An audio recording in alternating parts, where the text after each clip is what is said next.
Vikrant engineering का IPO आज market में क्लोज हो चुका है। जनरली अपन किसी भी आईपीओ में अप्लाई करते हैं तो आईपीओ क्लोज होने के बाद में दिमाग में एक ही बात चलती है, इसमें मेरे को अलॉटमेंट मिलेगा या फिर नहीं, अलॉटमेंट के चांसेस कितने बनते हैं। लेकिन इस वाले केस में, विक्रांत इंजीनियरिंग के केस में ना, चीजें उल्टी हो जाती है। कुछ लोगों के दिमाग में एक चीज चल रही है, भाई जीएमपी तो गिरता जा रहा है, अगर मेरे को अलॉटमेंट मिल गया और अगर नेगेटिव लिस्टिंग हो गई तो लेने के देने पड़ जाएंगे। क्योंकि मैं हर बार बोलता हूं भाई आईपीओ बढ़िया चीज है, लेकिन हमें ध्यान में रखना है कि कहीं यहां पर लेने के देने ना पड़ जाए, प्रॉफिट बनाने आते और कहीं लॉस लेके ना चले जाए।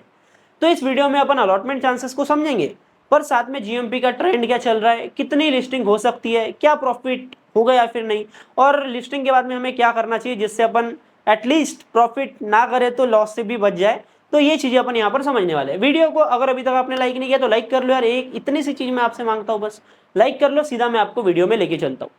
सबसे पहले अपन आते हैं क्यूआईबी सब्सक्रिप्शन के ऊपर, उसके बाद में अपन आते हैं अलॉटमेंट चांसेस के ऊपर, क्योंकि क्यूआईबी सब्सक्रिप्शन ना काफी ज्यादा जरूरी होता है। अगर किसी आईपीओ में इंस्टीट्यूशन ही इंटरेस्ट नहीं दिखा रहे तो कहीं ना कहीं उसकी जीएमपी और भी ज्यादा डाउन हो जाती है और जो हायर लिस्टिंग के चांसेस होते हैं ना वो काफी ज्यादा कम हो जाते हैं। सबसे पहले अपन आते हैं क्यूआईबी सब्सक्रिप्शन के ऊपर। तो विक्रांत इंजीनियरिंग के केस में यहाँ पर हमको क्यूआईबी सब्सक्रिप्शन देखने को मिला है मात्र 20x का, मतलब 20 गुना का ही यहाँ पर क्यूआईबी सब्सक्रिप्शन देखने को मिला है। अभी आप इस चीज को ऐसे समझो कि ये कितना कम है, काफी कम सब्सक्रिप्शन यहाँ पर देखने को मिल रहा है, क्योंकि इसका इश्यू साइज काफी बड़ा था भी नहीं। 772 करोड़ का तो ये आईपीओ ही था। 50% के करीब यहाँ पर क्यूआईबी कोटा रखा गया था, लगभग 325 करोड़ के करीब होता है। तो 325 करोड़ के इशू के हिसाब से, जो कि काफी ज्यादा छोटा है, वहां पर पार्टिसिपेशन क्यूआईबी का उतना अच्छा देखने को नहीं मिला है। और इसीलिए हमको जो इसका जीएमपी है, ग्रे मार्केट प्रीमियम है, उसमें लगातार गिरावट देखने को मिली है। कितना गिरावट देखने को मिली है, अभी क्या चल रहा है अपन वो भी समझेंगे, पर सबसे पहले अपन अलॉटमेंट के चांसेस समझ लेते हैं, ठीक है। सबसे पहले अपन आते हैं बिग एचएनआई कोटा में, जहां पर 10 लाख की एप्लीकेशन अपन लगाते हैं। तो 10 लाख की एप्लीकेशन जो लोग लगाते हैं ना, उनके लिए यहाँ पर सीट्स रिजर्व रखी गई थी 3841। एप्लीकेशन कितनी पड़ी है, लगभग 53,000, 53,000 लोगों ने बिग एचएनआई कोटा से अप्लाई किया है। 70x के करीब यहाँ पर सब्सक्रिप्शन होता है। लेकिन यहाँ पर क्या होता है, 10 लाख से तो अपन अप्लाई करते हैं, पर 2 लाख की अलॉटमेंट मिलती है, तो एप्लीकेशन वाइज अपन जाते हैं, तो एप्लीकेशन वाइज यहाँ पर लगभग 14x का सब्सक्रिप्शन देखने को मिला है। मतलब बिग एचएनआई कोटा में अगर आपने अप्लाई किए हो, 10 लाख के ऊपर की एप्लीकेशन करे हो, तो लगभग 2 लाख की अलॉटमेंट के लिए आपका जो चांस बनता है वो बनता है भाई 14 में से 1 का। 14 में से 1 आदमी को यहाँ पर बिग एचएनआई कोटा में अलॉटमेंट मिलने वाला है। अभी अपन आते हैं 2 लाख की एप्लीकेशन में कितने लोगों को अलॉटमेंट मिलेगा। मैं बात कर रहा हूँ स्मॉल एचएनआई की। तो स्मॉल एचएनआई के केस में बिग एचएनआई के कंपेयर में कम सीट्स रखी जाती है, तो लगभग यहाँ पर 1921 सीट्स रिजर्व रखी गई थी। 83,000 एप्लीकेशन इस वाले कोटा में हमको पड़ती हुई दिखी है। लगभग 44x का यहाँ पर सब्सक्रिप्शन देखने को मिला है। Amount wise, application wise 43x का, मतलब स्मॉल एचएनआई कोटा में अगर आपने अप्लाई किया हो 2 लाख की एप्लीकेशन से, तो यहाँ पर आपका अलॉटमेंट का चांस बनता है 43 लोगों में से 1 का, मतलब 43 में से 1 आदमी को ही अलॉटमेंट मिलने वाला है। अभी आप सोचो, एक ऐसा आईपीओ है जहां पर प्रॉफिट के चांसेस काफी ज्यादा कम है, चांसेस ये भी बन रहे कहीं नेगेटिव लिस्टिंग ना हो जाए, ऐसे केस में भी यहाँ पर 43 में से 1 आदमी को अलॉटमेंट मिलना है, तो हालत कितनी ज्यादा खराब है, कंपटीशन कितना ज्यादा है, वो भी आप सोच सकते हो। साथ में एक और बात है कि ये छोटा आईपीओ है, तो इस केस में ये चीजें हमको देखने को मिलती है, कोई नई बात नहीं है। बाकी अपन आते हैं रिटेल कोटा में। तो रिटेल कोटा का अपन कितने सीट्स रिजर्व रखी गई है वो अपन ऑलरेडी समझ चुके थे, 1.88 लाख, मतलब 1,88,000 लोगों को यहाँ पर अलॉटमेंट मिलना था। मतलब नंबर अच्छा खासा है। 700 करोड़ का आईपीओ है, लगभग 772 करोड़ का, तो यहाँ पर अच्छा खासा नंबर हमको देखने को मिल रहा है। तो यहाँ पर 18 लाख लोगों ने अप्लाई कर दिए।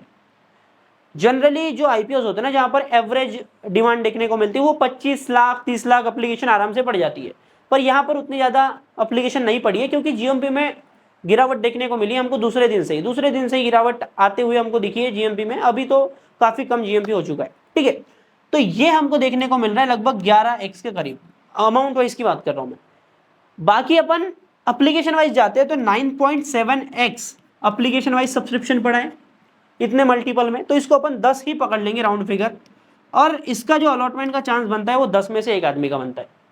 तो यहाँ पर लॉस के भी चांसेस है, पर 10 में से 1 आदमी को अलॉटमेंट मिलने वाला है। क्लियर सी बात है, 18 लाख लोगों में से 1,88,000 लोगों के पास में अलॉटमेंट मिलने वाला है, और ये 1,88,000 लोग अभी क्या करने वाले हैं यहाँ पर अभी अपन समझेंगे। क्या वैल्यूएशन चल रही है, क्या जीएमपी चल रही है, सारी चीजों को अपन यहाँ पर अभी कवर करेंगे, ठीक है। तो 92 रुपीज से 97 रुपीज पर शेयर का यहाँ पर प्राइस बैंड रखा गया था। अभी के टाइम पर इसका जीएमपी चल रहा है भाई 5 रुपए पर शेयर का, लगभग 6% के करीब हमको जीएमपी देखने को मिल रहा है। बढ़िया बात है कि जीएमपी भाई न्यूट्रल नहीं हुआ। एक टाइम पर ये जो जीएमपी था लगभग 17 से 18% का हमको देखने को मिल रहा था, और एक टाइम पर ये 5%, फिर एक बार सॉरी कल के दिन 9% के करीब ही आया था जब मैंने वीडियो बनाया था। दोनों का जीएमपी सेम हो गया, एनलॉन के केस में और विक्रांत के केस में। तो अभी के टाइम पर गिरकर वो लगभग 6% के करीब इसका जीएमपी चल रहा है। जब इसका जीएमपी 18% का चल रहा था ना, तब मैंने रिव्यू वीडियो बनाया था, और उस वीडियो में मैंने आपको बताया था कि इसका प्राइस टू अर्निंग रेशियो जो है, पी रेशियो जो है, वो 32 का देखने को मिल रहा है। भले इसकी ऑर्डर बुक मजबूत है, फिर भी 32 का पी रेशियो रिजनेबल नहीं है, क्योंकि ईपीसी कंपनी है, इंजीनियरिंग, प्रोक्योरमेंट और कंस्ट्रक्शन। तो इस सेगमेंट में, इंफ्रा सेगमेंट में लगभग 25 से 30 का ही पी रेशियो होता है, और ये खुद अपने कंपनी को 32 के पी रेशियो पर लेकर के आ गए। तो यहां पर गेन के लिए जो है ना, रूम नहीं बचता है। यही अगर 25 के पी रेशियो पर आते तो हमको अच्छा खासा रूम देखने को मिलता, लगभग 20 से 25% का जीएमपी देखने को मिलता, जीएमपी में गिरावट के बाद में भी। और ये जो आईपीओ ये चल जाता, उस टाइम पे चल जाता जब बुल रन चल रहा था, अभी से 6-7 महीने पहले कोई भी आईपीओ आ रहा है कितने भी वैल्यूएशन पे। पर अभी मार्केट कंडीशन खराब हो गई, हम 25,000 के लेवल से 24,500 के लेवल पर आ गए। तो प्रॉब्लम यहां पर क्रिएट हो रही है।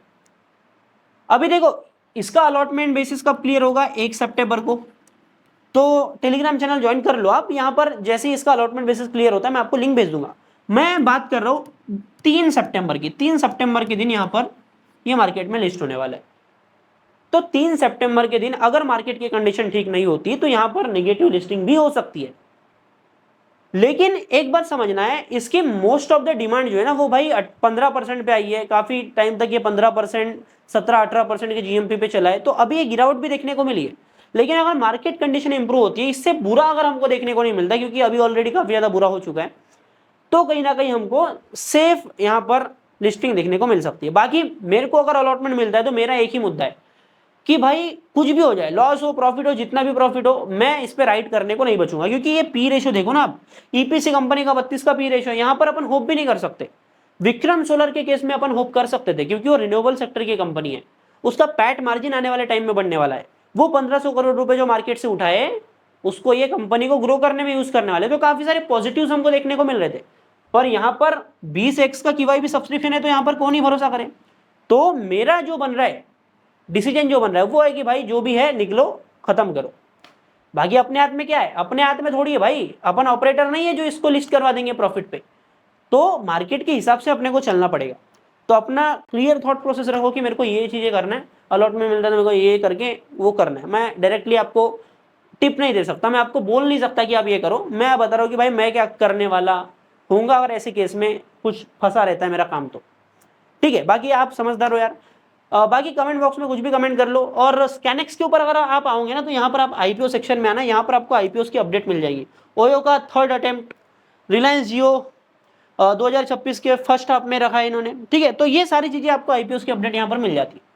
टेलीग्राम चैनल का लिंक डिस्क्रिप्शन में। चैनल को सब्सक्राइब कर लो, बेल आइकन को ऑल पे सेट कर लो, क्योंकि एक और आईपीओ आने वाले टाइम में आने वाला है, लगभग 1 या फिर 3 सितंबर को आ रहा है। तो उसका रिव्यू वीडियो अपन कल बनाने वाले हैं। तो आपसे अपडेट मिस ना हो, इसलिए चैनल को सब्सक्राइब करके बेल आइकन को ऑल पे सेट कर देना। बाकी मैं मिलता हूं आपसे अगले नए वीडियो में। तब तक के लिए बाय बाय, टाटा, जय हिंद, जय भारत।